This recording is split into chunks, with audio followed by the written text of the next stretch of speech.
بسم اللہ الرحمن الرحیم۔ حضرت ابو موسیٰ رضی اللہ تعالیٰ عنہ بیان کرتے ہیں، رسول اللہ صلی اللہ علیہ وسلم نے فرمایا، قرآن کی تلاوت کرنے والا مومن نارنگی کی طرح ہے، اس کی خوشبو بھی اچھی ہے اور وہ خوش ذائقہ بھی ہے، اور قرآن کی تلاوت نہ کرنے والا مومن کھجور کی طرح ہے، جس کی خوشبو نہیں لیکن اس کا ذائقہ شیریں ہے، اور قرآن نہ پڑھنے والے منافق کی مثال تمے کی طرح ہے، جس کی خوشبو نہیں اور اس کا ذائقہ کڑوا ہے، جبکہ قرآن پڑھنے والا منافق نازبو کی طرح ہے، جس کی خوشبو اچھی ہے اور ذائقہ کڑوا ہے۔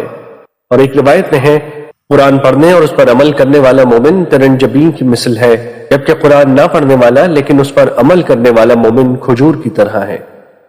مشکات المصابیح، حدیث نمبر 2114۔